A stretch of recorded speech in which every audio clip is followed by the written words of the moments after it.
how you use them. T-minus 3, 2, 1, 0, and liftoff.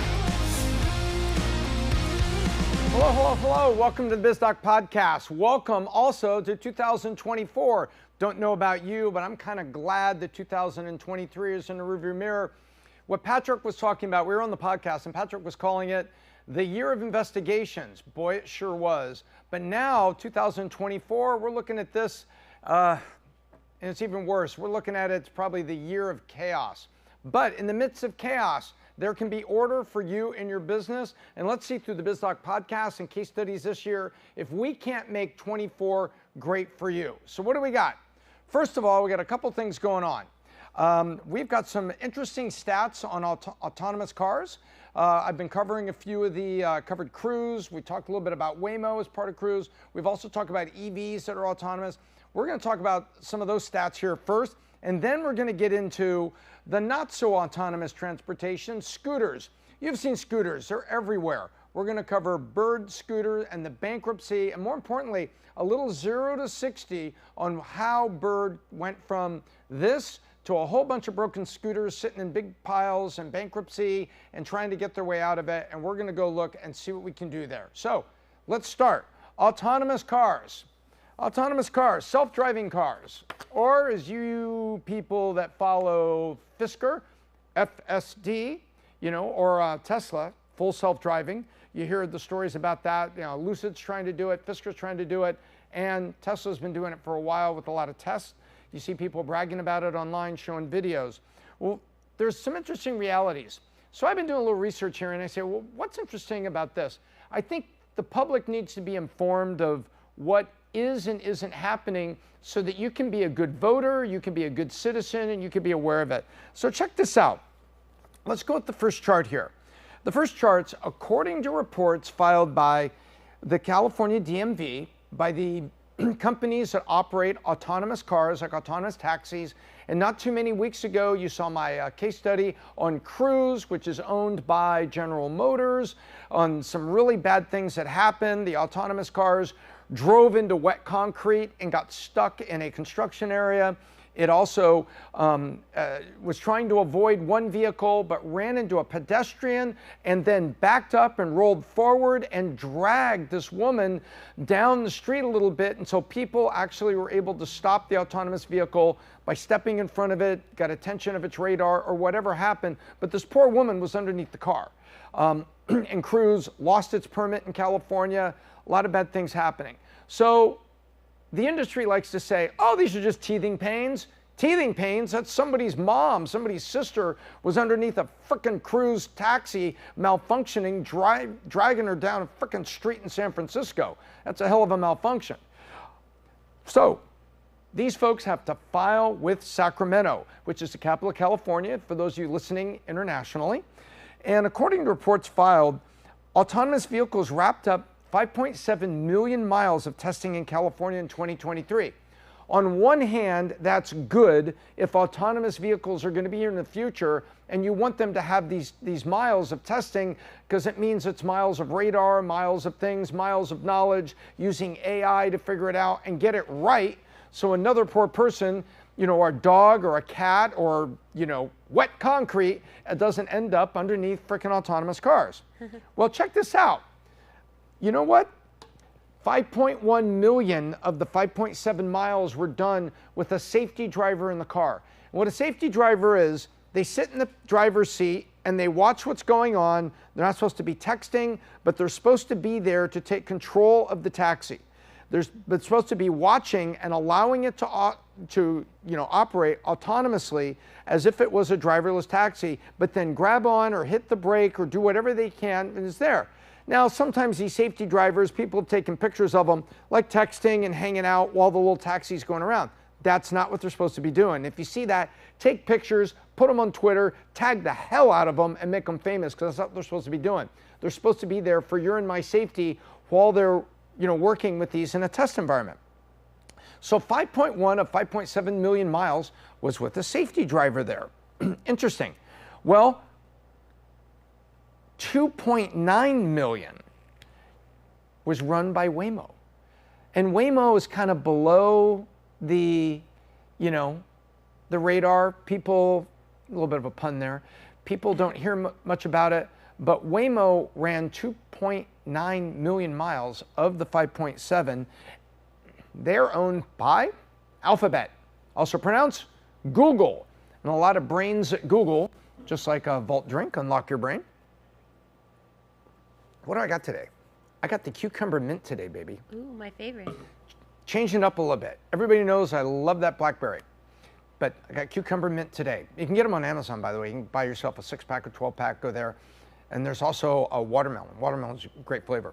But anyway, unlocking brains is what Google does for a living. And so you got all these miles to hopefully unlock knowledge about self-driving cars.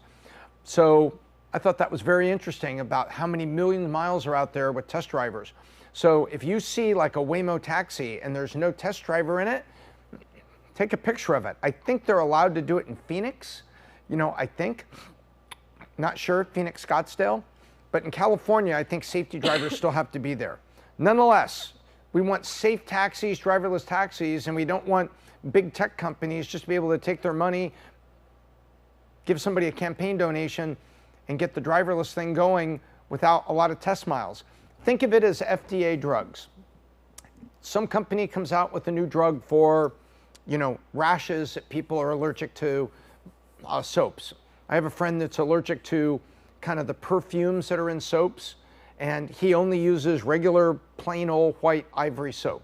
Not giving a plug to Ivory, but you know what I mean. It doesn't have any color to it, doesn't have any fragrance, it just smells like regular soap. There's nothing in it, no aloe, nothing else, so it's just regular soap, so he doesn't get a rash. So let's say there's a company that invents a cream, FDA, to make sure that you're more resistant to these rashes. So you go into a restroom and you use whatever soap that's there, you don't get a rash. Okay, you would have to go through all sorts of FDA testing, you know, a lot of testing, sometimes years of testing, you know, for my fiction lotion or a drug. Unless it's a vaccine, and then they'll just give it to you in 10 minutes and start stabbing everybody. But let's ignore fiction. Oh, wait, it happened. So now you've got situations where you want them to go through like what the FDA used to do when they would make drugs safe, is have lots and lots and lots of testing, and that's what's going on. But a lot of these things are in trouble. We have heard after our last report, Cruise only has 9 months of cash left. Do you believe that? 9 months of cash. And they've burned more than $8 billion since 2017. And Honda just announced they're not doing anything more. So Waymo, who's done the most test miles and is backed by Google, may be the last one standing. That's what's interesting here. And you saw that Apple started but gave up on a car. 125,000 miles all Apple tested and whatever the hell they were doing. That's nothing. Pony and then Zoox had 500,000 miles, but Waymo almost 3 million miles. So it looks like Waymo may win the war. But what are you talking about, Tom? There could still be investment. There could be things going on. Aha! That's what you think. Let's take a look at the next chart. Total venture funding to autonomous vehicle startups. With any interesting market, there's usually funding goes up, it peaks, and it drops pretty good. And it usually leaves what I like to call the middle finger chart. And that's what we have here. We have basically the middle finger chart, where the bird is usually the peak of the investment, and then it goes down on both sides. Well, check this out. Of the billions that have been invested in autonomous vehicles, all known as AVs, because EV is electric vehicles, AVs are autonomous vehicle. Last year, 2003, only 4.5 billion was invested. Whereas in 2021, 12 billion. Almost 3 times more. So you can see what's going on there, because level 5 is what they're all after. And so all the big investment has come. Now the investors are pulling back. And they're like, well, Cruise isn't going to make it. Waymo's backed by Google, and they got millions of miles under their belt. You see what starts to focus? And you have a bunch of people that say, hey, we're looking for $100 million to start an AV company, and we've got even better software we've made. It's going to be hard to get investment now. People are going to say, wait a minute. Cruise did all that, and they dragged a poor lady. Honda's backing out of the deal. General Motors stuck holding the tab there. probably going to die or something's going to happen to them, but certainly isn't what they thought it was going to be. And Waymo's got millions of miles ahead. How are you going to compete with Google? You see what I mean? So that's where it goes. So now, if you take a look at it, I think the end is in sight because level 5 is what they're looking for. Tesla is delivering right now with full self-driving level 4 or level 5. And remember, when you do self-driving in your Tesla, you are the safety driver. So you do it like that and you casually look at a text while your car is driving, you are the safety driver. What they're talking about is full autonomous, like taxis and things like that. And that's, or delivery cars, you know, it comes up to your curb, text you, hey, I'm at your curb, I've got what, come out, get your Amazon box. That way there's no porch pirates because they only do autonomous delivery when you're home. So there's all kinds of ways that people are talking about using autonomous vehicles. Well, and level 5 is what they're getting to. Full self-driving without a safety driver, validated by millions and millions of miles that says the crap works. And that's what's going on. And so now you can see that the venture capital side of it is done, and you can see this is the way it works. So I wanted to share this with you so you can kind of see what's the reality of autonomous vehicles, and also how this is how the normal cycles work in venture capital investing. It's a middle finger chart. It goes up like this and down. And when you step back and look at 5 years, it looks like a middle finger, looks like a bird. With the peak, what they call peak investment or peak autonomous vehicles, is the middle finger in the middle of the chart. So anyway, that's what they call it. So now you see where it's going, and full self-driving cars are coming and vehicles are coming, and we just hope they have enough research in them that they do it the right way, and so it works for you. So anyway, I thought there was a couple lessons in there for us that would be interesting, and also an FYI follow-up to what we've been talking about with you know, Lucid and EVs and the Cruise case study I did, and you can go check that out. But now we're going to get to absolutely non-autonomous driving, which is you driving scooters. And we're going to talk about the amazing tale of Bird scooters. And Bird in the headlines just announced bankruptcy and announced that they have a valuation right now of what's left of them on the stock market. And I'm going to go down, find my board, and show you the whole case study. But it's $7 million. Not B, M. $7 million is what the company is worth right now, market cap on the stock market. And once upon a time, they were billions of dollars, and actually the fastest company ever to go to $1 billion unicorn valuation. So we're going to go down. I'm going to take my vault, unlock your brain with a vault, and I'm going to see if we can unlock your brain with this case study on Bird scooters and their bankruptcy. But first, while I'm walking down there, here's a word from Hartford Gold, our sponsor. You know, we do case studies all the time, and here I'm trying to leave you better than I found you, because businesses today are facing a rough world. Banks are failing, we've seen that. Inflation is never ending. It's down, but it's not out, it's still here. And the threat of recession seems to be sitting with us for the past year and a half as the economy continues to cringe. And it threatens to wipe out stock value if that happens. All of that's bad for business, but it's even worse for your retirement funds. And to make it even worse, the government, which should be here to help us, is targeting 401ks and IRAs with new taxes to pay for things like their social justice agenda. Is there a way out? Well, there are options to protect your financial future. Invest in precious metals. American Hartford Gold will ship physical gold and silver directly to your door. Or they can set you up with a gold IRA. And a gold IRA can shield your wealth from the economic meltdown. The best part of this method is it is tax and penalty free, just like a lot of other things in your IRA. Analysts predict that gold is set to hit all-time highs. If you have retirement funds that you can't afford to lose, now's the time to call the only precious metal dealer that I currently trust, American Hartford Gold. They'll show you how to protect your savings and your retirement accounts by diversifying what you have in that portfolio with physical gold and silver. With the finest products, amazing customer service, and a buyback commitment, American Hartford Gold has earned a 5-star rating from thousands of reviews and an A+ from the very important and very reputable Better Business Bureau.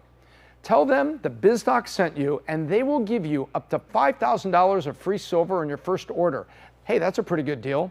click the link in the description for this podcast or call 866-535-0767. That's 866-535-0767, or text BIZ, B-I-Z, to 65532. Text BIZ to 65532, and the people at American Hartford Gold will be there to help answer your questions and get you started today. Unlock the door! Unlock the door! Well, sorry about that. I guess we're a little slow coming back from the holidays here. Forgot to leave the door unlocked to the... Never mind. Let's go. Okay, what are we talking about? We have been talking about Bird, and Bird has been in the news, right? Bird is a scooter company, and it's those little electric scooters you find around town. Get the Bird app on your phone, and you can go now rent that scooter for wherever you go. Drop it off at another corner of town when you get where you're going. You don't have to do anything, just lean it against the side of a building basically, and away you go. There was Bird, there was Lime, there's a whole bunch of them out there, and a lot of times it did nothing but kind of litter the streets as we had parts of these scooters sitting there. You'd see a scooter with the handles all tweaked, or part of it's missing, or it's been basically somebody stole parts off of it. So not always were they all neatly lined up, ready to go. Sometimes they were just a bunch of dead birds laying around, making problems in the city. All of that came to bear. But where did it all start? You got these headlines, the Bird is bankrupt, and $7 million valuation, all this stuff saying doom, gloom, and what's happened. Let's step back in time and find out what happened to the Bird. First of all, where it began. This guy was the guy who was the CEO and founder, Travis van der Zanden. He founded Bird after a 6-month wait. Now, let's go back in time and see what was going on here with the 6-month wait. In Santa Monica, he finds this company. Previously, he was VP of growth at Uber. When he left to be the founder of Bird, he took a little break there of about 6 months before he founded the company. Now, why would he take a break? Aha, we have an answer. Back in 2013, he left Lyft as COO, and at the time he left, he had said to Lyft, you need to make me the CEO or I'm going to leave the company. I'm out. And they're like, well, we're not really good at this ultimatum thing, so maybe you should just leave. So they called this bluff. And apparently then the board, the company, sued him for stealing secrets. He said, that guy's going to walk down the street to Uber after being our COO at Lyft? And he doesn't get to be CEO? Wait a minute, that ain't right. Everybody ends up in court suing each other. Now, how did he get to Lyft? Long ago, he was an entrepreneur and built a company called Cherry, which was a car wash company. So Cherry gets bought by Lyft. He comes in to be COO of Lyft, says he wants to be CEO. They're like, no, dude, don't do it this way. You can't threaten us. And then he says, the hell with you. I will leave and I will go be the growth of the bigger company, Uber. So next time he leaves, he waits 6 months, waits for the smoke to clear, and is the founder of Bird. So basically, we see that this guy's been around. All of my being kind of silly with this aside, this is a guy who has a lot of experience in vehicles, transportation, new app, and the new markets. And now it's the human transportation, little electric scooters for you and me, scooting around town. Pick it up, drop it off, right there in the app, credit card in the app, you pay for it. So that's where it began. The product is these. You recognize them. I'm talking about scooters, and they're not that heavy because, there's some sort of a Gen Z there demonstrating how easy it is to pick up a Bird. So 2018, the scooter company says this is our first scooter, but it only lasts about 10 months. So from there, the product went to the Bird platform where you could maybe have your own fleet of scooters. We'll talk about that in a minute. You also had to charge them, you had to repair them, and sometimes you had to find them because they went missing. 2019, Bird won, and it said that the life was about 1 year plus. And when I say life of it, you have to think about how many places it's running around town and recharging, charging, going over bumps, being dropped, left over. So they're talking about the life of the scooter before it either has to be replaced or really overhauled. That's what we're talking about. Then they get to the Bird Cruiser, which was a bike moped. They were bright blue color. You may have seen some of those. Then in August of 19, the Bird 2 scooter, which had 50% more battery range. You see, just like an iPhone, they thought of the scooters just like products and kept making them better, adding more features. 2021, Bird bikes, which kind of goes with the Cruiser. And finally, here is the Bird bike down there, and there is the evolution of it. So you see, they ran the company and they built these scooters like a product line, going from Bird 1 to Bird 2, Bird 3, and take a look. They kept adding to it in terms of 12 to 14 to 18 to 24 months of rental life. So 24-month rental life, that's pretty good when the first one was only 12 months. Means whatever you pay for that one, it's out there on the street for about 24 months before it's just so worn out and it gets tossed away or recycled or whatever, hopefully recycled. But nonetheless, that's how they manage it as a product line. So now let's see what supported them, because they raised $916 million between debt and venture equity. But take a look at what they raised, and there's a very interesting thing, because if you know what a unicorn is, $1 billion valued company, that's right, correct? We'll see how quickly they got there. So in 2017, he's come over from Uber, he waited a few months, and he finds the company, and he gets some seed capital, probably out of his pocket, and a few friends and family there. Then, that's June. October, he gets the company going, says, this is what I'm doing, this is what's going on. He gets 12 people that he knows together in Silicon Valley, $15 million Series A. And then in 2018, a year later, he does a Series B and a Series C.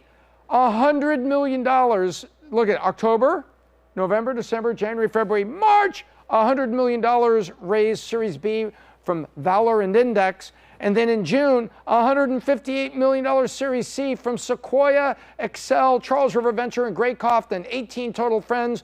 And this Series C was the fastest company to $1 billion valuation, June of 2018 after being founded. So that's like under 2 years. Wham, bam, look at that. They're not done. 2019, $2.5 billion valuation. $2 billion of that was in January they had achieved.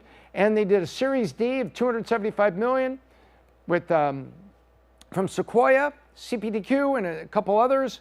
And finally, they had that $2 billion valuation in April. And then in January, Series D, plus 75, so that made it $350 million. So you can see what happened.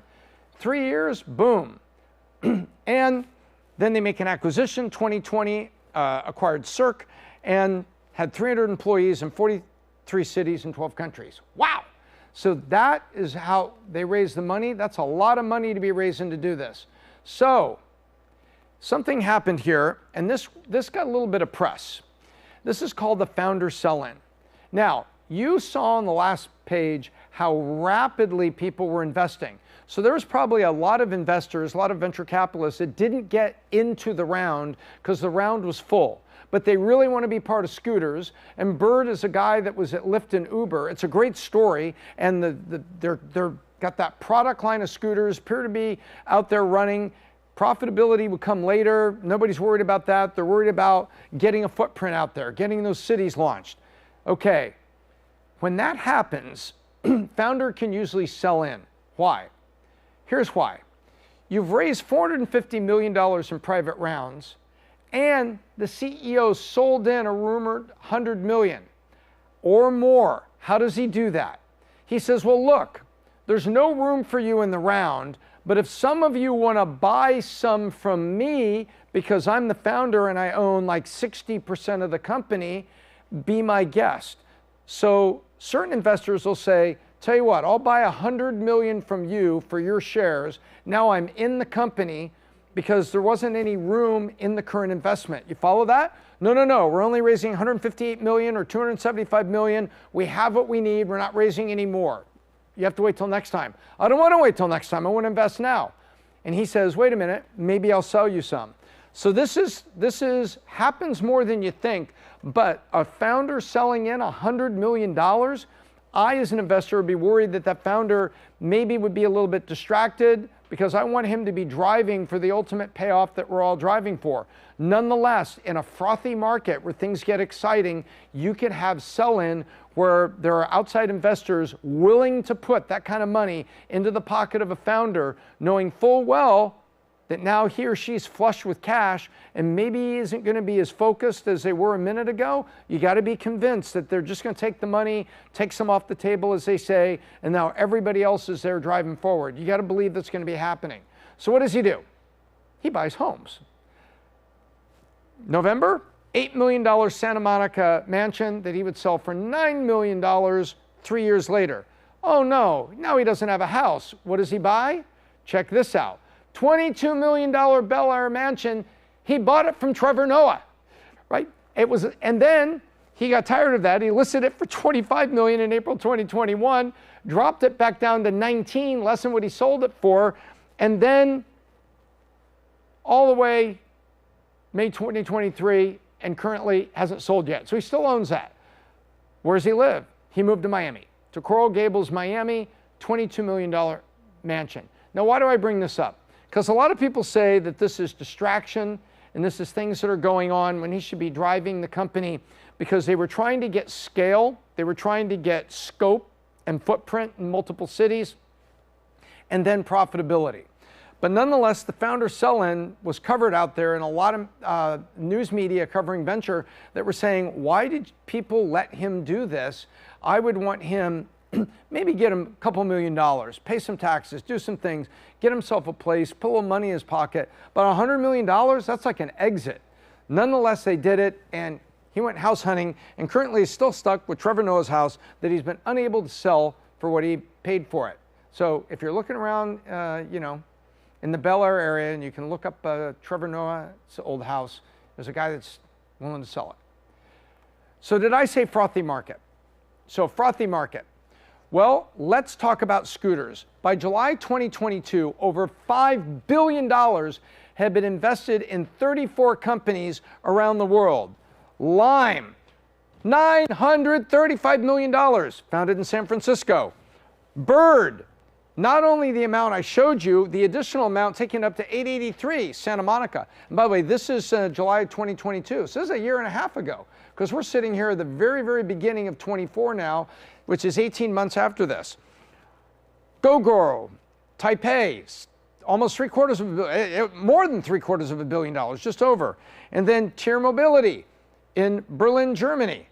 Interesting. So there you have it. So all this money has been invested, but so let's find out, how's it doing? Did these scooter companies ever get scope, footprint, scale? Did they ever get profitable? Let's go find out. Turns out when all this was starting on the frothy market, there was a VC that was skeptical, and he's one of the leading VCs, Mr. Bill Gurley of Benchmark Capital. And Bill Gurley posted this picture from China. This is a pile of rental bikes in China, and it's the same rental bike company. You can see them, and they find them, and these workers take them and make these ginormous piles because these are rental bikes. So Bill Gurley is like, where are we going to have maybe a pile of scooters one day? He's asking the question. And then he tweets this. Imagine any of the scooter providers calling the police about theft. Police, where did you leave your scooters? I don't know. According to my app, it was right here at the corner a minute ago. See the point? And he was also reacting to this on Reddit. Check this out. Reddit was providing links to people to go buy a kit on eBay for $32. Steal a bird off the street. Easy. Buy a $32 kit on eBay. Easy. Rip out the bird's circuit board, replace with what you just bought for $32. You have a free electric scooter, and it no longer talks to the mothership, so the apps can't see where that scooter is anymore. It's your scooter. Isn't that interesting? So Bill Gurley is pointing out, hey, what do you do when the city starts picking up all of your damaged rental scooters and just throwing them in a junkyard pile? What happens to your company? And then what about when they're talking on Reddit on how easy it is to steal the scooter and put a new board in? and polish it up, repaint it, give it to your kid for Christmas. I got you a scooter. Thanks, Dad. Well, then Bill Gurley pointed this out in May 2018 because he was pointing out that there are other things that are going to happen with scooters. He said, "This is the United States of litigation," said Bill Gurley, a scooter skeptic and an investor in Uber. He was warning about the costs associated with maintenance, insurance, charging, rebalance, depreciation, and the city gathering up those things you're trying to rent and throwing them in a pile because you're basically leaving trash all over the city. Look at that pile, that's China. And so guess who was right? Bill Gurley was right. But Bird still wanted to get out on the stock market and show everybody they could go big. How did it go? 2021, November 5th, Bird is on the New York Stock Exchange at $8 a share. $414 million of cash they made on the IPO, minus the fees to the bank. And the SPAC valued Bird on that date in November of 21 at $2.3 billion. The CEO who had sold some of his stock only had 13% left. But that was worth $325 million at that moment. Wow, everything's great. No, I got a clicker and I'm about to click the button and show you things aren't great. He said the funds would fuel growth and further the mission of providing environmentally friendly transportation to everyone. Okay, here we go. First day closed up a bit at $8.40. 3 weeks later, the stock is at $6.17, down 26%. 1 year anniversary of the SPAC. They've made quarterly announcements announcing that they're not making money, announcing that there are lots of expenses for insurance and maintenance. Hey, that's what Bill Gurley said.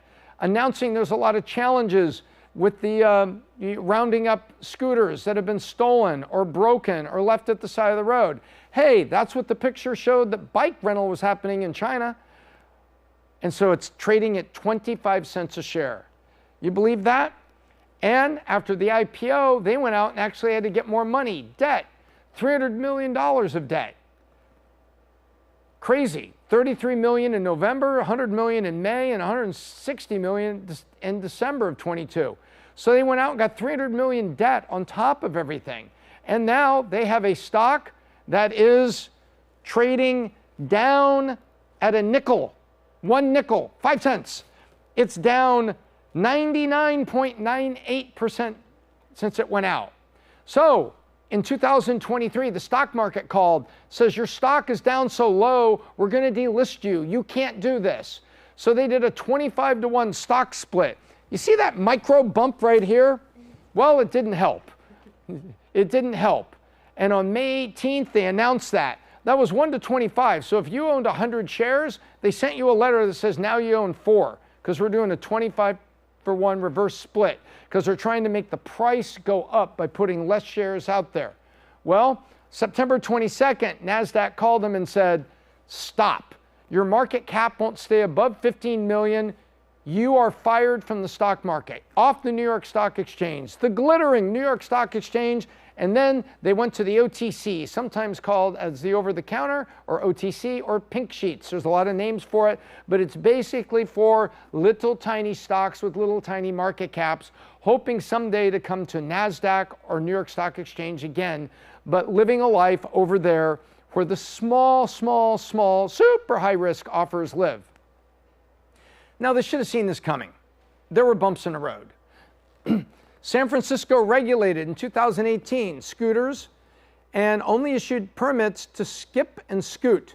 Bird and Lime had to work around things, and in September, Bird finally got a permit. So in other words, life wasn't easy because now the cities are reacting.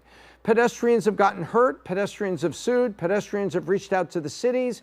People have talked about, the scooters on the sidewalk. Shopkeepers talked about, I got 3 dead scooters in front of my shop. What do I do with them? Trash, pick them up, please. July 2019, Milwaukee regulates scooters and actually sued Bird. Get all your bird crap off my streets. Pun, haha. 2020, during COVID, they found they're not we were all locked at home, so why do we have to pay for a scooter and go across town when we're working from home or we're locked at home? And they laid off 40% of their workforce, 406 people out of 1,387 by one report, to be exact. Then, 2020, they had made a thing called, hey, be a fleet owner. Own 25 birds. We'll give you part of the rental. All you got to do is find them, charge them, take care of them, put them back together when they get backed over by a trash truck. There's pictures of that online, by the way, of this horribly tweaked scooter. And the guy at the trash truck looks at the back of it, picks it up, throws it in the back of the truck. And that's that. Boy, trash truck guy, I'm going to get in trouble if they find out we ran over their scooter. See ya. And there they go. So now somebody's sitting there, hey, I'm checking the app. One of my scooters in my rental fleet appears to be going to this landfill at 55 miles an hour. How's that possible? It's in the back of a trash truck, you idiot. That happened. That's what happened. So these fleet owners were talking about, I didn't make the money you said. It's hard to find them. I got to repair them. It's worse than you thought. And there was one story where a fleet owner carefully identified that after only a few months in business, they were $40,000 in debt. So basically, it's bad business. Well, guess what? The main company was announcing quarterly reports to the stock market. Didn't look like good business either. And it went all the way down to what now is a nickel a share. So, February of last year, 2023, about a year ago right now, Washington, D.C. didn't renew their permit. And they're like, sorry, dude. So now it comes to this. Is it over? The current market cap is $7 million. Wait a minute. Trevor Noah's old house that the CEO still owns in Bel Air is worth like 3 times that. That's kind of crazy. The revenue, they said, was 245. Well, that's $250 million in revenue. And in September 22, no surprising, CEO steps down, becomes chairman. They name Shane Torchiana as CEO. June 2023, Travis Stensdown. That's steps down. Sorry for that. Little fat finger typo. August, Michael Washinushi, CFO, becomes interim CEO. Torchiana steps away, and Travis departs the company. December of 23, electric scooter company Bird files for bankruptcy. No surprise here.